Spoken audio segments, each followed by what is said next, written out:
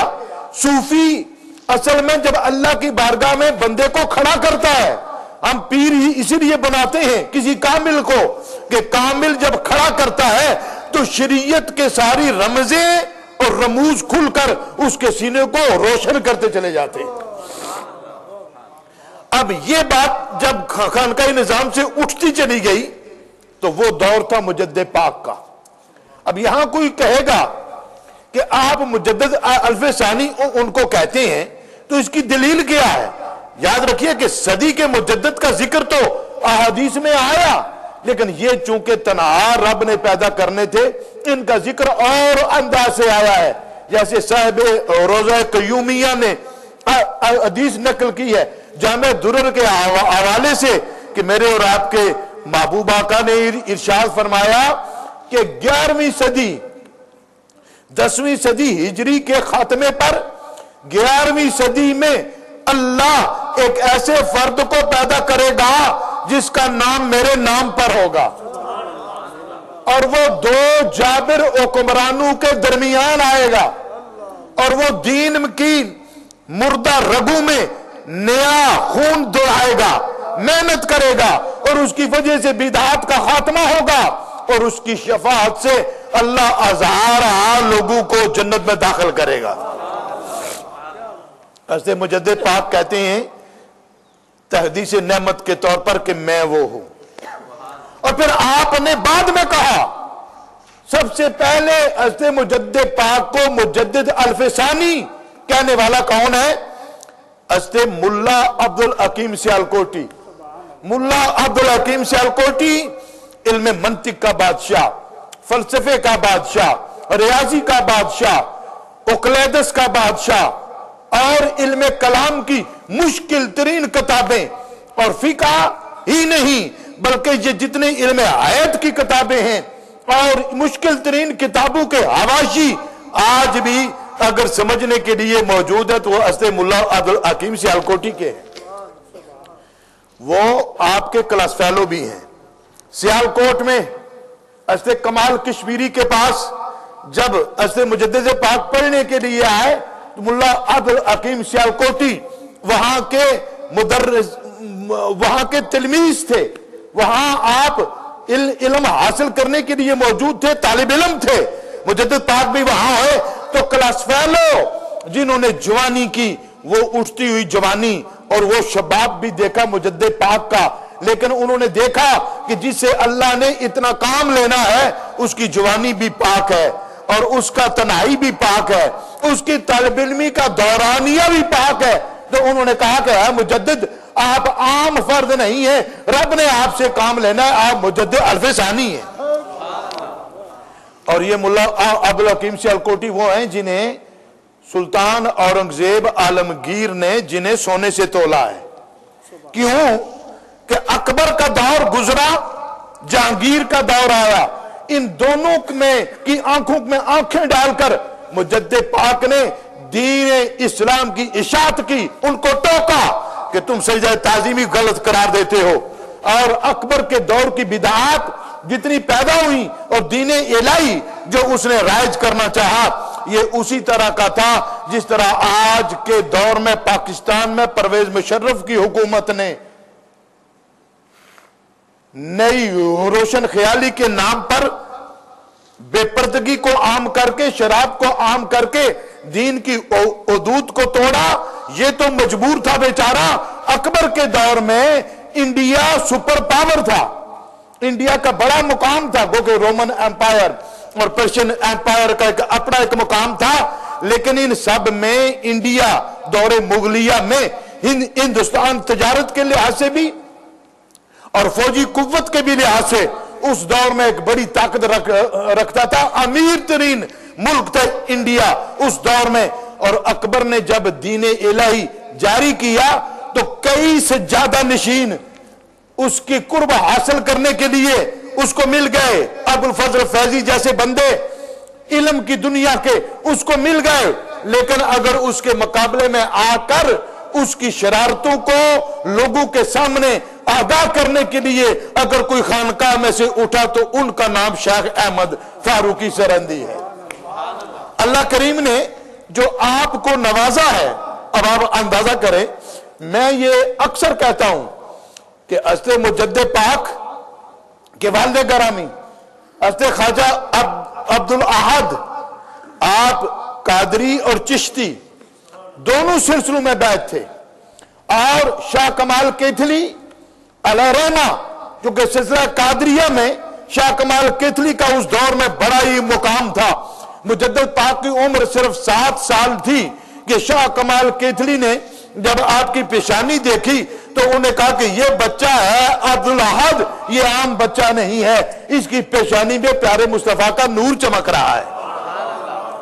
اور اس وقت پھر حضرت شاہ کمال کیتھلی نے یہ راز بھی فاش کیا کہ میرے پاس ایک کرتا ہے، وہ کرتا جناب غوث پاک نے آج سے 500 سال پہلے، اور یہ بات روایات میں موجود ہے کہ جناب غوث پاک ایک دن باہر نکلے تو فضا میں آپ نے شیخ عبد القادر جیلانی جو کہ غوث الثقلین ہیں اور جن کے بارے میں مجدد پاک کا ایک مکتوب موجود ہے کہ جناب غوث پاک وہ فیضان باطنی جو نبی پاک کا فیضان سیدہ خاتون جنت کے پاس آیا، سیدہ خاتون جنت سے امام حسن و حسین کے پاس آیا، پھر ائمہ اہل بیت کے پاس آئے گا، وہ فیضان جو آیا وہ امام مہدی کے ظہور تک پھر مجدد پاک فرماتے ہیں کہ جناب غوث پاک کے پاس آیا اور غوث الثقلین اس مقام پر فائز رہیں گے۔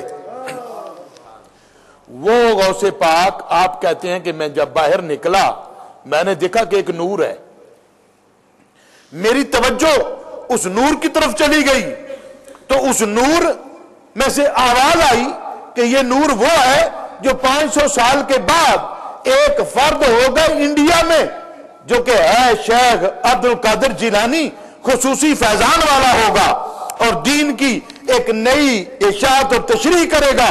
تو اس وقت جناب غوث پاک پر جب آپ کا راز یہ کھلا تو آپ نے اپنے خلیفے کو بلایا اور بلا کر اپنا کرتا اتارا، کرتا اتار کر کہا کہ یہ کرتا سنبھالو اور میرے بعد یہ کرتا نسل در نسل چلتا چلا جائے گا. اور وہ کرتا شاہ کمال کیتلی کے پاس تھا اور آپ نے اپنے پوتے جناب شاہ سکندر کو دیا اور دے کر کہا کہ غوث پاک کا یہ کرتا فیضان ہے، امانت ہے، اور یہ تو نے، میں تو یہ 7 سال کا بچہ ہے، میں اس وقت موجود نہیں ہوں گا، لیکن اے میرے پوتے تو موجود ہوگا جب یہ ان کا اعلان ہوگا ولایت کا اور ان کے علم کا شورا ہوگا، تو اس وقت جناب غوث پاک کا کرتا ان کو دینا ہے.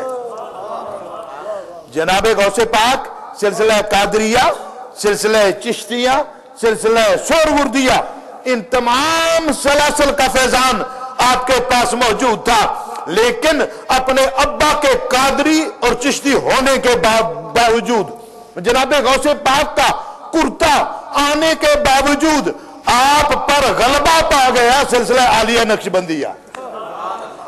اور جناب محمد عبد الباقی جو آپ کے شیخ تھے، جنہیں شیخ باقی باللہ کہا گیا، آپ کا اسم گرامی محمد عبد الباقی ہے، خواجہ محمد عبد الباقی، جن کا مقام یہ تھا کہ بقا باللہ کے مقام پر فائز تھے. سلسلہ عالیہ نقشبندیہ کے وہ فیضان تھا ان کے پاس.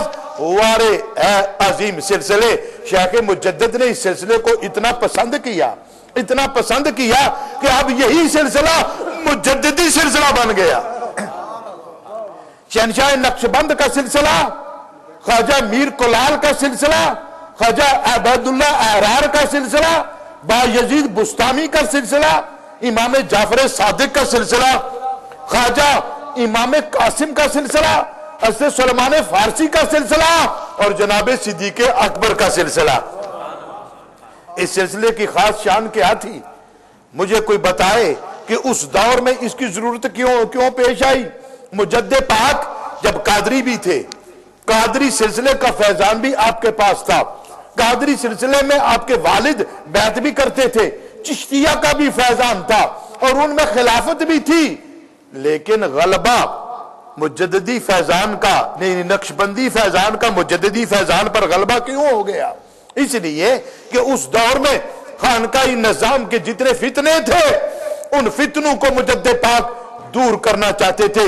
آپ کے تجدیدی کارناموں میں ایک بڑا کارنامہ یہ ہے کہ مسئلہ وحدت الوجود کو لوگ نہ سمجھ سکے. وحدت الوجود برحق ہے، ہم اس کے خلاف نہیں کرتے، لیکن وہ ایک مشاہداتی دنیا ہے، صوفیاء کے اپنے اپنے اقوال ہیں اس میں. لیکن انڈیا کے ماحول میں جہاں بتوں کی پوجا کی جانے لگی اور جہاں عبد الرحمن لکھنوی جیسے بندے نے وحدت الوجود ہی کو بنیاد بنا کر یہ کہنا شروع کر دیا کہ جو بتوں کو سجدہ کرتا ہے یہ بھی خدا ہی کو سجدہ ہے، ایسے ماحول میں جب بتوں کو سجدہ بھی کرنا معاذ اللہ وحدت الوجود ہی کے دائرے میں لوگوں تک پہنچنا شروع ہو جائے، ایسے دور میں جب لوگ عین اور غیر کا فرق نہ کر کے پھر وحدت الوجود ہی میں اگر خانقاہی نظام میں گڑبڑ پیدا ہو گئی تو وار مجدد پاک آپ نے کہا نہیں، تمہاری عقلوں سے وحدت الوجود بہت دور ہے، میرا مشاہدہ وحدت الوجود کا نہیں ہے، وحدت الشہود کا ہے. اور آپ نے پھر اس کو واضح کیا، آپ نے کہا ایک ہے کہ جن لوگوں نے وحدت الوجود کا نظریہ بیان کیا ان کے سامنے عیان یعنی باقی کائنات جو ہے معدوم نظر آئی تو نظر کچھ نہ آیا، ہر جگہ رب ہی کے جلوے نظر آئے، انہوں نے پھر باقی مخلوق کا انکار ہی کر دیا. ایک ہے کسی شے کا نظر نہ آنا اور ایک ہے کسی شے کا معدوم ہونا. مجدد پاک نے کہا نہیں، بات یہ نہیں ہے، بات یہ ہے حقیقی طور پر وہ رب ہی ہر جگہ، لیکن جو اس نے مخلوق بنائی ہے اس کا بھی وجود ہے. اس لیے واجب الوجود اور ممکن الوجود یہ تو معاملات وہ تھے جو کہ مذہبی طور پر خانقاہی نظام میں ہے. مجدد آپ نے شریعت مصطفی کو بچایا ہے. خانقاہوں میں، آستانوں میں شریعت کو ایک سائٹ پر لوگ کرنے لگ گئے. عام طور پر لوگ کہنے لگے او جی یہ مولوی لوگ ہیں جو شریعت کی بات کرتے ہیں، ہم تو فقیر لوگ ہیں، ہم تو حق پر چلنے والے ہیں اور ہم حق کے مقام پر فائز ہیں. ہم معاذ اللہ نماز پڑھیں یا نہ پڑھیں, روزہ رکھیں یا نہ رکھیں, معرفت کے مقام پر فائز ہیں. اے مجدد, آپ نے خانقاہی نظام کی تطہیر کی ہے. مجدد پاک نے آپ کے تجدیدی کارناموں میں ایک کارنامہ یہ ہے کہ آپ نے یہ اعلان کیا کہ جو شریعت کو نہیں مانتا وہ طریقت کو بھی نہیں مانتا. یاد رکھو, لوگوں نے یہ کہنا شروع کر دیا شریعت, طریقت, حقیقت اور معرفت یہ 4 چیزیں ہیں. پہلے شریعت ہے, پھر جب حقیقت, طریقت, شریعت کے بعد طریقت آ گئی, شریعت کو چھوڑ دیا, اب طریقت کی طرف آ گئے, تو طریقت سے پھر حقیقت اور معرفت کی طرف گئے, انہوں نے شریعت چھوڑ دی. مجدد پاک نے کہا سنو, شریعت ہی سے طریقت بھی ہے اور شریعت ہی سے معرفت بھی ہے اور شریعت ہی سے حقیقت بھی ہے اور معرفت بھی ہے. یعنی شریعت بنیاد ہے, اس کو چھوڑ کر آپ کچھ نہیں کر سکتے. اس کو چھوڑ کر نہیں, شریعت کو مضبوطی سے پکڑو گے تو بات بنے گی. تو میرے بھائیو, چونکہ استقامت شریعت پر استقامت یہ سلسلہ عالیہ نقشبندیہ میں ہے, شریعت پر استقامت جناب صدیق اکبر کے فیضان میں ہے, اس لیے آپ پر اس دور کے حالات کی بنا پر یہ غلبہ شریعت کا آپ کے وجود پر طاری ہوا, ورنہ کرامت, اس لیے آپ نے کرامت کی راہ نہیں اپنائی, گو کہ کرامات کا صدور اور ظہور آپ کے وجود سے ہوا ہے, آپ نے استقامت کی راہ اپنائی ہے. ایک صوفی آپ کے پاس آئے اور رہے آپ کے گھر, ارادہ یہ تھا کہ میں کوئی کرامت دیکھوں گا تو بیعت کروں گا, آپ کے ہاتھ پر بیعت ہوں گا. 3 دن رہے, بظاہر کوئی کرامت نہ دیکھی. مجدد پاک جانتے تھے کہ یہ کون سی مرض لے کر آیا ہے. 3 دن رہے, جب بظاہر کوئی کرامت نہ دیکھی, جانے لگے, آپ نے پکڑ لیا. جب جانے لگے, 3 دن خدمت کی, خدام کو کہا ان کی خوب خدمت کرو, ٹہل سیوا کرو ان کا. جب جانے لگے تو کہا کوئی آپ نے کوئی بات نہیں کی ہے؟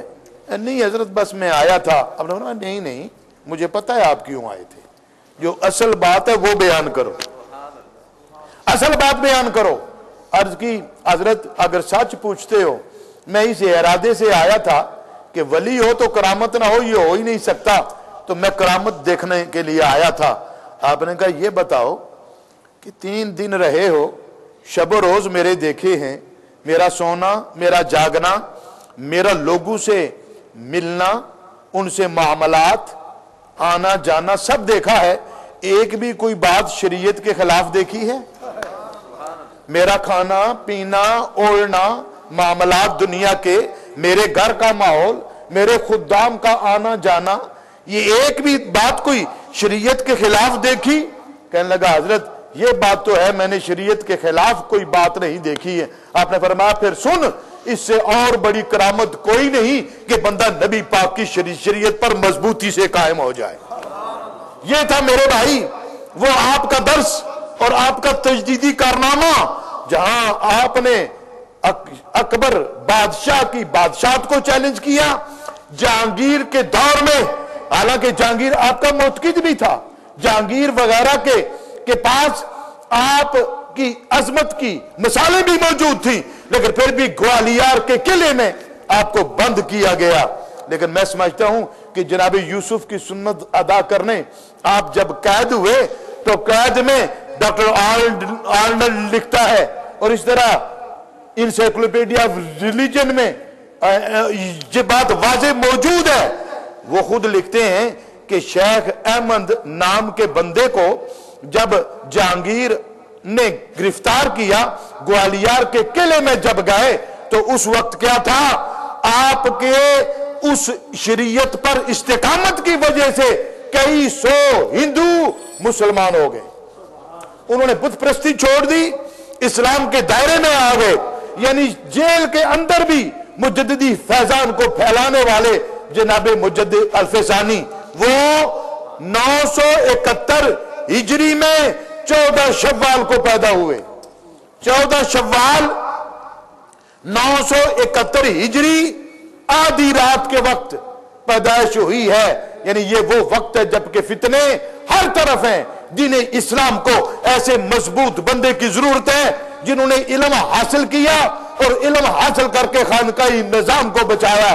تو میں آج بولٹن میں بھی یہ کہہ کے آیا ہوں کہ 14ویں رات تھی چاند کی، 14 شوال رات کا وقت، دن 13ویں تھی، کیونکہ مغرب کے بعد نئی تاریخ اسلام کی تبدیل ہوتی ہے۔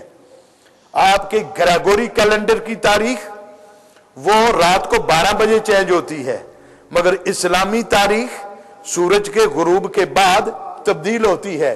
اسی لیے جب رمضان شریف داخل ہوتا ہے، چاند دیکھتے ہو تو وہ تراویح جو پڑھتے ہو رمضان شریف کی ہوتی ہے نا، روزہ بعد میں تراویح پہلے، تو پہلی رات جو ہوتی ہے، اسی لیے 13واں دن تھا، رات 14ویں تھی، آدھی رات کے وقت مجدد پاک کی ولادت ہوئی، اس وقت چاند پوری آب و تاب پر چمک رہا تھا۔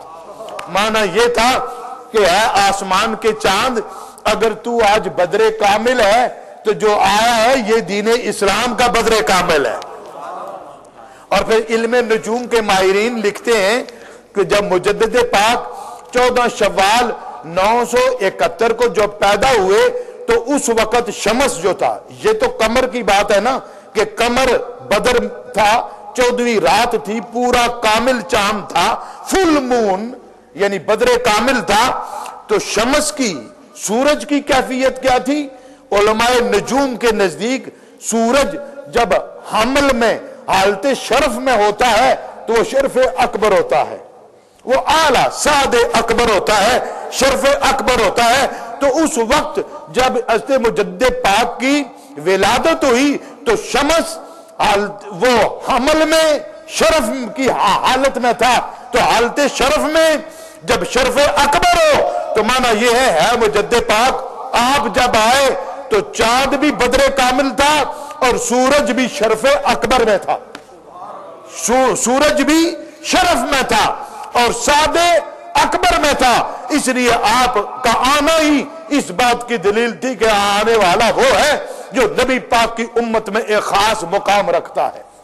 حضرت مجدد پاک ظاہری اور باطنی علوم سارے حاصل کیے، آپ کے علوم، آپ کا تقوی اور آپ کی فضیلت اتنی زیادہ ہے کہ ایک جناب غوث پاک ہی نہیں بلکہ کئی صوفیاء کا مشاہدہ ہے جو اس سے پہلے ہوئے ہیں، خواجہ نمیری کے خطبات ہوں یا کہ دیگر، آپ دیکھیں کہ ہر صوفی نے آپ کے آنے کی بشارت اور خوشخبری دی ہے کہ ایک بچہ پیدا ہونے والا ہے جو کہ لوگوں کی تقدیریں بدلے گا روحانی اعتبار سے۔ تو آپ کا دور 11ویں صدی ہجری یعنی 1034 میں آپ کا وصال ہوا، 971 میں آپ کی پیدائش ہوئی، تو اب یہ 10ویں 11ویں صدی ہجری کا آخر اور پھر یہی 10ویں کا آخر اور 11ویں کی ابتدا، یہی وہ دور تھا کہ جس دور کے لیے اللہ کے محبوب نے فرمایا ایک ایسا 11ویں صدی کے سرے پر ایک ایسا شخص پیدا ہوگا جس کا نام میرے نام پر ہوگا، کیونکہ آپ کا اسم پاک احمد تھا، اور 2 جابر حکمرانوں کے درمیان ہوگا، اور یہی مشکل کام ہوتا ہے۔ بادشاہ آج کا جمہوری دور نہیں ہے کہ لوگ جلوس نکال لیں گے، بادشاہ جس کو کئی خون معاف تھے، اور صرف وہ دور مغلیہ کی بات نہیں کہ کوئی پوچھنے والا نہیں تھا، رومن امپائر، پرشین امپائر میں بھی کوئی پوچھنے والا نہیں تھا، بلکہ ایون تھیوکریسی جو کہ جتنے پوپ پاپائی نظام میں یہ بھی کہتے تھے کہ بادشاہ جو ہے قانون سے مبرہ ہے، جیسا کہ آج کل ہمارے ہاں صدر صاحب جی NRO کا چھتری لے کر بیٹھے ہیں لیکن کسی عدالت میں جا نہیں سکتے، جی ان کو استثناء حاصل ہے۔ بھائی عجیب بات ہے، اسلام میں تو استثناء کسی کو نہیں۔ اگر جناب فاروق اعظم کے پاس 2 چادریں ہوں تو ایک بندہ کھڑا ہو کر کہ اے عمر تیری بات نہیں سنیں گے، اس وقت سنیں گے جب یہ وضاحت نہیں کرتے کہ ہمیں ایک چادر ملی، تیرے پاس 2 چادریں کہاں سے آ گئی۔ وہ عمر جس کے درے سے روم و ایران کامتا تھا بند کر دیا گیا جب تک آپ نے وضاحت نہیں کی۔ اسلام کا قانون تو یہ ہے، جمہوری نظام، بیسک ہیومن رائٹس، جمہوری نظام، ڈیموکریسی، انسانی حقوق، عورتوں کے حقوقوں یا بچوں کے، مزدوروں کے یا کہ غریبوں کے، یتیموں کے، یہ حقوق دینے والا اسلام ہے۔ اسلام نے کہا کہ ساورنٹی آف پاور اللہ اور اس کے رسول کو حاصل ہے، باقی جتنے ان کو خلیفہ کہا گیا۔ خلیفہ کا مقام یہ ہے کہ وہ ان کے حقوق کا خیال رکھے اور اپنے آپ کو دین کا خادم سمجھے۔ اور یہی بات تھی کہ مجدد پاک نے کہا، ہو بادشاہو تم شہنشاہ کہلاتے ہو وہ گے، میرا شہنشاہ تو وہ ہے جو کہ مدینے کا تاجدار ہے۔ آپ نے کلمہ حق بلند کیا، سنت شبیری کو بھی ادا کیا، جو اقبال نے کہا تھا نکل کر خانقاہوں سے ادا کر رسم شبیری، یہ فاسق اور فاجر حکمران کو للکارنا ہے امام حسین، جو دشت کربلا میں آپ کی سنت تھی، مجدد پاک نے اپنے دور کے 2 جابر حکمرانوں کو للکار کر پوری کی ہے۔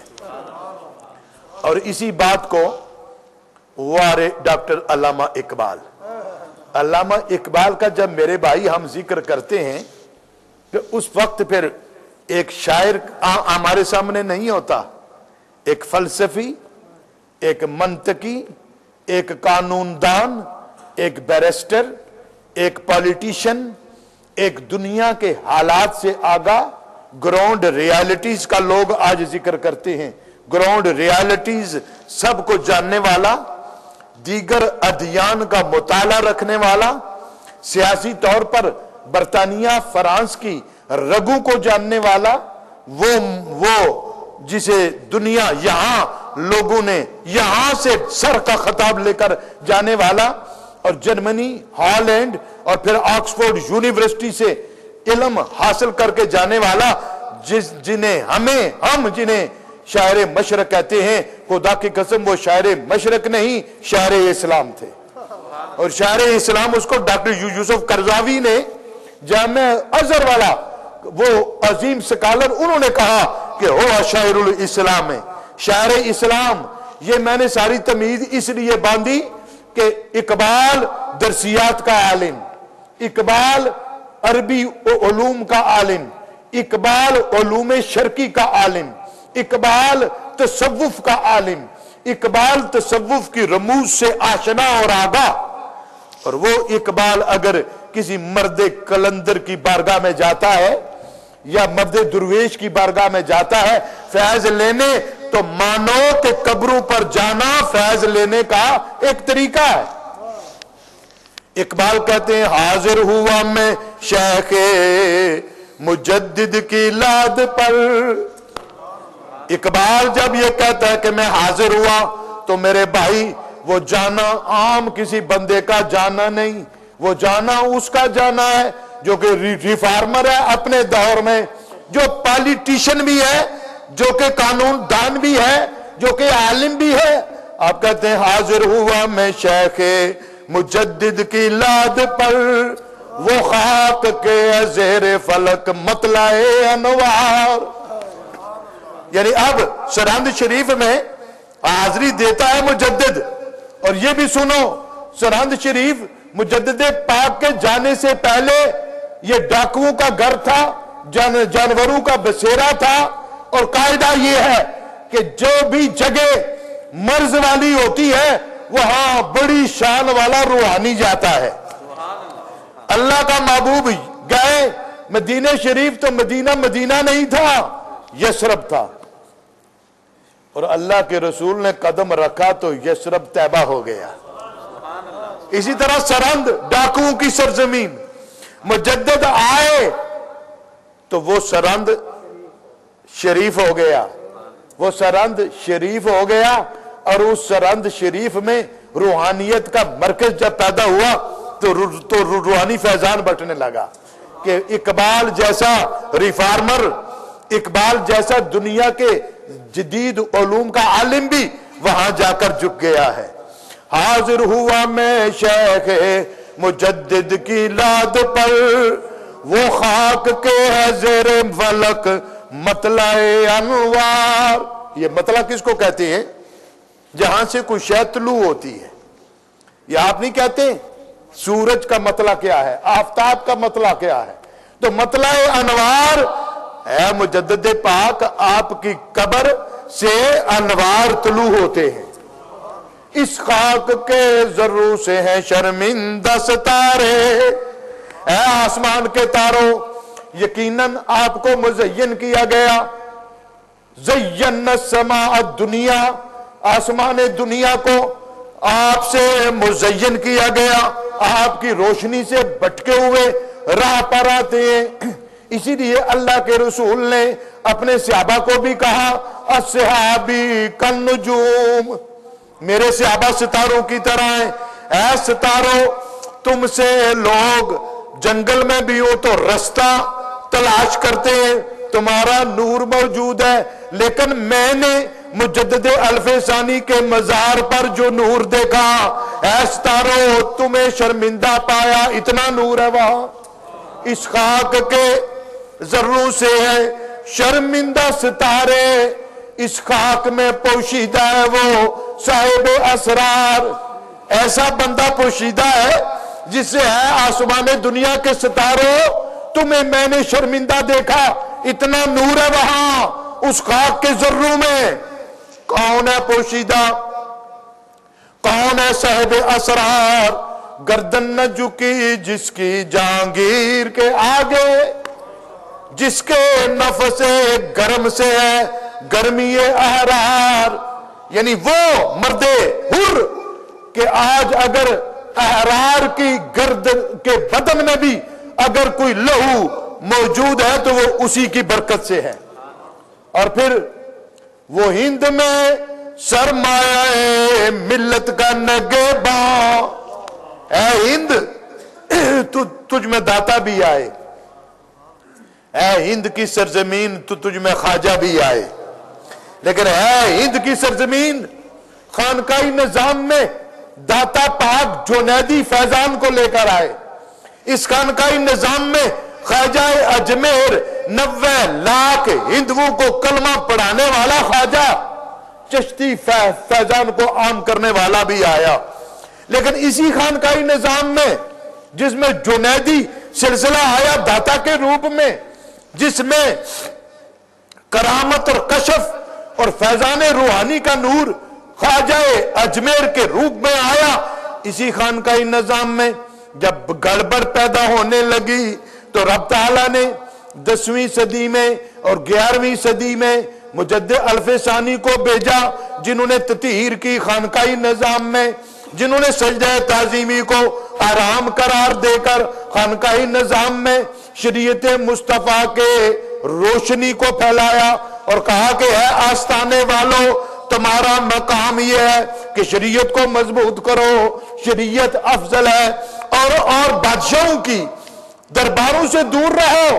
یہی مجدد پاک ہیں جن کو جھکانے کے لیے جہانگیر چونکہ سجدہ کراتا تھا، تو جھکانے کے لیے جب آپ نے سجدہ تعظیمی کے خلاف فتوے دیے تو جہانگیر کے درباریوں نے یہ چال چلی کہ آپ کو بلایا گیا، بادشاہ نے بلایا، آپ گئے.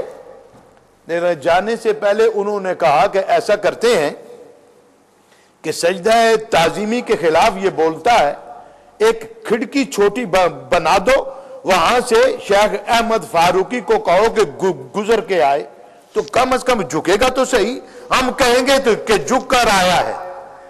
ہمارے مجدد ہوتا ہی وہ ہے جو اس طرح کی ناپاک سازشوں کو سمجھ جائے. مجدد پاک نے جب کھڑکی دیکھی فوراً سمجھ گئے. انہوں نے کہا ظالمو، تمہیں پتہ نہیں کہ مجھ پر فیضان محمدی جاری اور ساری ہے، تو میں تمہاری چال کو نہیں سمجھوں گا. آپ نے گردن کی بجائے پہلے پاؤں داخل کیے. پاؤں جب داخل کیے پھر وہ شرمندہ ہوئے.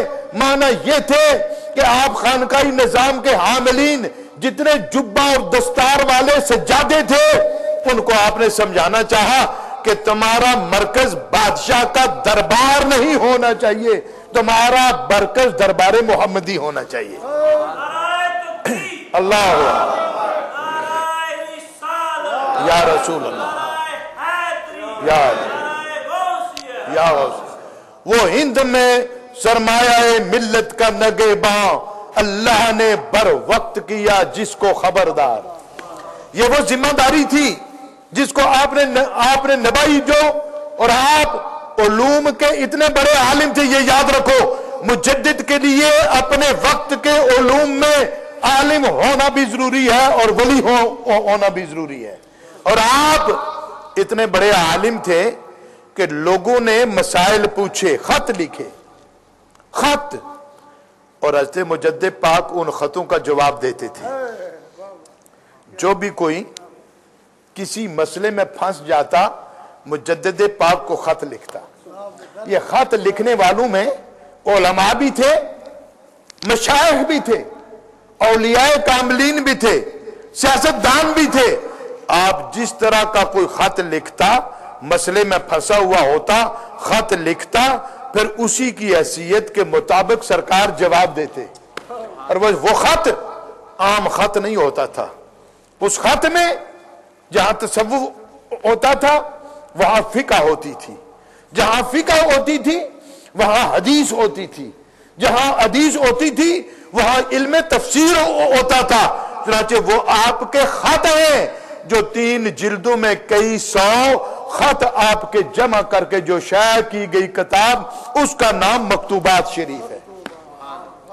آج پوری دنیا میں ایسا کوئی فرد آپ نہیں مجھے بتا سکتے, یقیناً بڑی بڑی شان والے لوگ ہوئے ہیں, ایسا کوئی فرد آپ نہیں بتا سکتے جس کے مکتوبات نے اتنا فیضان دیا ہو کہ دنیا نے وظیفے کی شکل میں آپ کے خطوط مکتوبات شریف کو وظائف کی شکل میں پڑھا ہو. میرے شیخ کامل جن کو فیضان تھا حضرت حافظ جی صاحب سے عیدگاہ شریف, اور حافظ جی صاحب کو فیضان تھا بابا فقیر محمد چورائی علیہ رحمہ سے. میرے شیخ کامل کے پاس ایک سید زادے نورپور شاہ میں وہ خطیب تھے, وہ خود بیان کرتے ہیں. حالانکہ سید قاسم شاہ صاحب وہ مرید تھے کرما والے. حضرت صاحب کرما والا بھی نقشبندی مجدی فیضان ہے. حضرت صاحب کرما والا مرید ہیں شرک پور شریف, اور کرما والا سید محمد اسماعیل شاہ صاحب بخاری وہ بھی بہت بڑے عالم بھی تھے. تو سید قاسم شاہ صاحب نورپور شاہ والے خود بیان کرتے ہیں, لکھتے بھی ہیں. میرے حضرت صاحب کے پاس جایا کرتے تھے, اور آپ کہتے ہیں کہ ایک دن جب میں پہلی بار گیا کچھ مسئلے میں ذہن میں لے کر گیا اور میں نے بیان نہیں کیے ابھی, تو جب میں ملاقات کی خواجہ فضل احمد چلیاری شریف جن پر فیضان تھا بابا جی صاحب کا, اور وہ کہتے ہیں کہ میں جب ان سے ملا تو مجھے کہنے لگے شاہ صاحب وہ کتاب ہے الماری میں, وہ لے کر آئے اور کھولے. اور میں حیران ہوا کہ میں نے ابھی کوئی بات بیان نہیں کی, اور وہ کتاب جب میں نے اٹھائی وہ کتاب کون سی تھی؟ مکتوبات شریف, مکتوبات مجدد الف ثانی. اور مجھے کہنے لگے, میرے حضرت کی بات کہتے ہیں کہ مجھے کہنے لگے شاہ صاحب یہ اس کو کھول کر پڑھے. اور میں نے جب کھولا تو صفحہ وہی نکلا جس پر میرا مسئلہ موجود تھا. اب ولی کامل نے ان کے مسئلے کا حل بتایا, اور بتایا کس سے؟ مکتوبات شریف سے. معنی یہ ہے کہ ہے مجدد پاک, مجددی فیضان جہاں بھی ہے آپ کے مکتوبات پڑھے بغیر یہ فیض مل ہی نہیں سکتا. تو جس کے مکتوبات میں اتنا فیضان ہے اس کی قبر میں کتنا فیضان ہوگا, اور جس کی قبر میں اتنا فیضان ہے اس کی مجلس میں کتنا فیضان ہوگا. یہی بات ہے کہ ایک مرید نے دیکھا کہ آپ کا مصلح ہے, مصلح کوئی ساتھی وول کا لے کر آیا, مجدد پاک کی خدمت میں پیش کیا. وہ وول کا تھا, پیور وول کا بنا ہوا. مجدد پاک نے جب دیکھا کہ پیشانی وہاں رکھی تو تھوڑا سا وول نے تھوڑا سا آپ کی پیشانی کو پریشان کیا. تو آپ نے کہا کہ سجدے والی جگہ ایک کپڑے کی ٹاکی لگا دی جائے, سوتی کپڑے کی, تاکہ میں ذرا چوبے نہیں آسانی سے سجدہ کر سکوں. تو وہ کپڑا سفید لگا دیا گیا سجدے والی جگہ. کچھ عرصے بعد ایک مرید نے دیکھا کہ کچھ وہ میلا ہے، تو اس نے اس خیال سے کہ اس کو میں دھو لاؤں، ایک اور کپڑا لیا وہاں سی دیا، اور وہ جو سلا ہوا کپڑا جہاں مجدد پاک سجدہ کرتے تھے اس کو دھونے کی غرض سے گھر لے آئے. رات ہو گئی تو اپنے سرانے رکھا وہ ٹکڑا کپڑے کا جس پر جناب مجدد پاک سجدہ کرتے تھے، وہ کپڑے کا ٹکڑا اپنے سرانے رکھ کر سو گئے. خیال یہ تھا کہ کہیں اور نہ رکوع بے ادبی نہ ہو جائے، اور صبح میں اس کو دھو کر استری کر کے آپ کی بارگاہ میں لے کر جاؤں گا. آپ کہتے ہیں خدا کی قسم ساری رات سرکار کی زیارت ہوتی رہی. جہاں مجدد پاک نے سجدہ کیا وہ کپڑا سرانے رکھا، پوری رات اللہ کے رسول کی زیارت ہوتی رہی. او ارے اللہ اکبر، جس کپڑے پر اے مجدد آپ صرف سجدہ کرتے رہے اس کی مقبولیت اللہ کے رسول کے ہاں اتنی ہے تو آپ کی ذات کی مقبولیت کتنی ہوتی ہے. کئی مسائل آئے، آپ مکتوبہ شریف پڑھیں، مکتوبہ شریف میں مشکل ترین مسائل کا حل موجود تھا. اور مجدد وہ ہوتا ہے جو شرک اور بدعت کو دور کرے. آپ نے نور اور بشر پر بھی گفتگو کی، سرکار کے نور ہونے پر گفتگو کی، نبی پاک کے سایہ نہ ہونے پر گفتگو کی، نبی پاک کے علم غیب پر گفتگو کی، اولیاء کے تصرف پر گفتگو کی. اب معنی یہ ہے کہ اگر میلاد پاک یا نور اور بشر، نور ہونا، آقا کا علم غیب ہونا، حاضر و ناظر ہونا، یہ ساری چیزیں، اور تصرف ہونا، استمداد ہونا، یہ ساری چیزیں اگر شرک یا بدعت ہوتی تو مجدد جو مجدد الف ثانی ہیں شرک و بدعت کو دور کرنے کے لیے آئے ہیں، وہ تو ان کو قائم نہ رکھتے. مجدد پاک نے یہ عقائد قائم رکھ کر یہ بتا دیا کہ دنیا والوں اصل عقیدہ یہی ہے جس کو اہل سنت کا عقیدہ کہا جاتا ہے. شیعہ کا رد کیا، افضلیت شیخین بیان کی، یعنی شیخین یعنی جناب صدیق اکبر اور فاروق اعظم کی افضلیت بیان کی. اور سنیے میں حیران ہوں، مجدد کئی ہوئے، صدی والے مجدد کئی ہوئے، ہر صدی میں ہوئے. کسی نے انہیں مجدد مانا، کسی نے نہیں مانا. مثلا حضرت فاضل بریلوی اپنی صدی کے مجدد ہیں، یقیناً سنیوں کے مجدد ہیں، لیکن کسی نے مانا کسی نے نہیں مانا. کسی نے پیر میر علی شاہ صاحب کو مجدد مانا، کسی نے مانا کسی نے نہیں مانا. وارے مجدد پاک آپ وہ مجدد ہیں، اپنوں نے بھی مجدد کہا، دوسروں نے بھی مجدد کہا.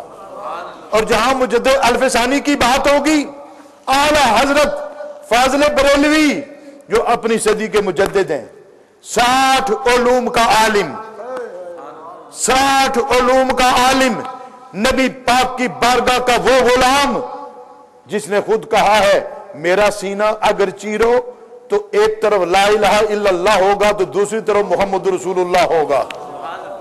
وہ بریلی کا مجدد، وہ امام اہل سنت، جگہ جگہ جب مجدد، حالانکہ وہ نقشبندی نہیں ہے، وہ قادری ہیں، لیکن جگہ جگہ جہاں مجدد پاک کا ذکر آتا ہے وہاں مجدد الف ثانی لکھتے ہیں، امام ربانی لکھتے ہیں. اپنے ملفوظات میں بھی، اپنے فتاوی میں بھی جہاں مجدد پاک کا ذکر آیا انہوں نے انہیں امام ربانی بھی کہا، مجدد الف ثانی بھی کہا.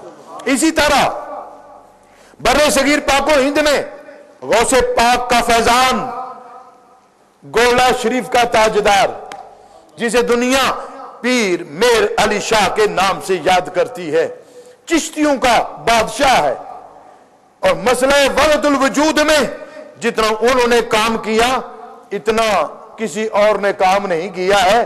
مسئلہ وحدت الوجود کو سمجھانے والا پیر میر علی شاہ گولڑی، اور سلسلہ عالیہ چشتیہ کا بادشاہ قادری فیضان بھی ہے. اور وہ بھی جب بھی مجدد پاک کا ذکر کرتے ہیں تو امام ربانی مجدد الف ثانی لکھتے ہیں. ملا عبدالحکیم سیالکوٹی صرف آپ نے ہی ان کو مجدد الف ثانی نہیں کہا، قادریوں نے بھی کہا، چشتیوں نے بھی کہا، سہروردیوں نے بھی کہا، بلکہ میں آج اس چینل کے ذریعے بھی اور یوٹیوب سے اس مدنی آقا.com کے حوالے سے بھی اور آپ کے اس مجددی آستانے کے حوالے سے بھی ان سب سلسلوں والوں سے کہتا ہوں کہ اے سلسلہ قادریہ کے حاملین، سلسلہ چشتیہ کا فیضان رکھنے والوں، تم بھی مجدد پاک کا دن منایا کرو کہ مجدد پاک نے تمہارے خانقاہی نظام کو بچایا ہے، قادری نظام کو، چشتی نظام کو، سہروردی نظام کو، کیونکہ اس ہر سلسلے میں آپ بیعت بھی کرتے تھے. سلسلہ عالیہ نقشبندیہ آپ پر حاوی رہا. حاوی کیوں رہا؟ کہ اس وقت خانقاہی نظام میں یہی سلسلہ انہیں پسند آیا جس نے شریعت مصطفی کو بچانا تھا، آپ کے تجدیدی کارناموں کو عام کرنا تھا. لیکن خانقاہی نظام کو بچانے والے مجدد پاک ہیں. ساری تطہیر جو ہوئی ہے مجدد پاک کی وجہ سے ہوئی ہے، اس لیے ہر سلسلے نے انہیں مجدد الف ثانی مانا ہے.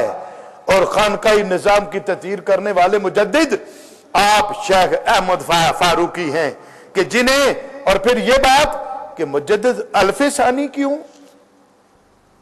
الف ہزار کو کہتے ہیں، ثانی چونکہ 1000 سال کے بعد آپ آئے تو اس کا دوسرا معنی یہ ہے کہ آئندہ بھی امت 1000 سال تک رہے گی. دوسرے 1000 سال تک کے مجدد آپ ہیں. لیکن اس کا یہ معنی بھی نہیں ہے، سنو، کہ آپ کے علاوہ کوئی اور مجدد نہیں. مجدد ہیں صدی والے. ہر صدی کے سرے پر میرے اور آپ کے محبوب آقا نے فرمایا ان اللہ یبعث لہذہ الامہ، اس امت کے لیے اللہ بھیجے گا علی راس کل میہ، ہر صدی کے سرے پر من یجدد لہا دینہا، جو اس کے لیے دین کی تجدید کرے گا. یعنی دین کے لیے دین کی تجدید نہیں، امت کے لیے دین کی تجدید ہے. کیا معنی؟ امت کو مجدد کی ضرورت ہے، دین کو ضرورت نہیں ہے. دین تو آفاقی ہے، دین تو وہی ہے جو اللہ کا نبی لے کر آئے. میں آج اس چینل کے اور اس آپ کے اس مدنی آقا.com کے حوالے سے یا اس ماحول اور اس مجلس کے حوالے سے بھی میں یہ میسج دینا چاہ رہا ہوں. ایک ہوتا ہے مجدد، ایک ہوتا ہے متجدد. ایک تجدید کرتا ہے، ایک تجدید سے ہے، ایک تجدد سے ہے. تجدد حرام ہے، تجدد دین کا دشمن ہے. متجدد دین کا دشمن ہے، وہ دین نیا پیدا کرتا ہے. جیسا کہ آج کل غامدی کے لاہور سے غامدیت زدہ وہ نئی دین کی تشریحات کر رہے ہیں.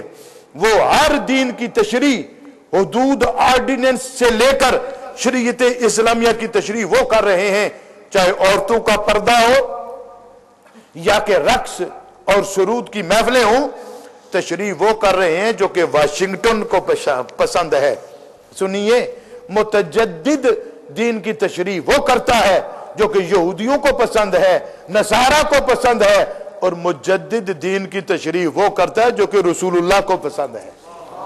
یہ فرق ہے. اسی لیے جناب مجدد پاک نے اس دین کی جو کہ نبی پاک لے کر آئے تھے اس دین کی تشریح کی ہے.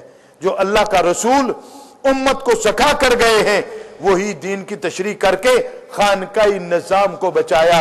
اے مجدد، آپ نے علم بچایا، آپ نے شریعت کو بچایا، شریعت کی اہمیت بتائی.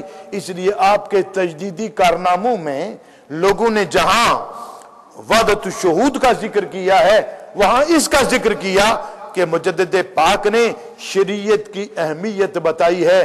خانقاہی نظام کے حاملین کو بتایا کہ شریعت کے ساتھ وفا کرو گے تو طریقت آئے گی، اور شریعت طریقت سے جدا کسی شے کا نام نہیں ہے۔ چنانچہ آپ کے پاس آنے والے آپ کے خلفاء نے بھی شریعت پر زور دیا ہے، اور شریعت ہی اصل ہے میرے بھائی تصوف کی۔ تصوف شرع کا نام ہے، تصوف ذوق کا نام ہے، تصوف شریعت کے محاذی کوئی الگ شے نہیں ہے۔ اور اسی بات کو اقبال نے کہا ہے، وہ ہند میں سرمایہ ملت کا نگہباں، اللہ نے بر وقت کیا جس کو خبردار، یہ تھے وہ ملت اسلامیہ کے نقیب و امین، جنہوں نے 1000 سال، اور 1000 سالہ مجدد کیوں؟ شیخ داؤد کیسری، حضرت علامہ داؤد کیسری بہت بڑے صوفی ہوئے ہیں۔ آپ نے فصوص الحکم کی شرح لکھی، عربی میں ہے، اور اس میں لکھتے ہیں کہ 1000 سال کے بعد کواکب سبعہ، جو 7 ستارے ہیں، ان کا نیا دور شروع ہوتا ہے۔ یہ اسماء الہیہ، وہ بھی وحدت الوجود کے قائل تھے، انہوں نے کہا کہ 7 کواکب، زول ہے، مریخ ہے، مشتری ہے، یہ 7 کواکب جو ہے جن سے نظام کائنات چل رہا ہے، نظام ارضی چل رہا ہے، ان 7 کواکب کا دورہ، اسماء الہیہ کا دورہ 1000 سال کے بعد تبدیل ہوتا ہے۔ اسی طرح روحانیت میں بھی 1000 سال کے بعد نیا انقلاب آتا ہے۔ چنانچہ شیخ ابن عربی نے لکھا ہے کہ 1900 کے بعد امام مہدی کا ظہور ہوگا۔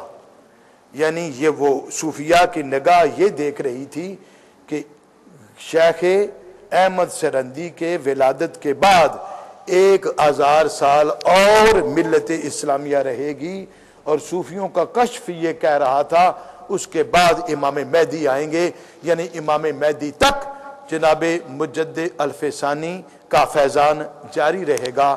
اللہ تعالیٰ مجھے اور آپ کو اس فیضان مجددی کی بہاریں مزید دیکھنے کی توفیق دے۔ ما علینا الا البلاغ، وآخر دعوانا ان الحمدللہ رب العالمین۔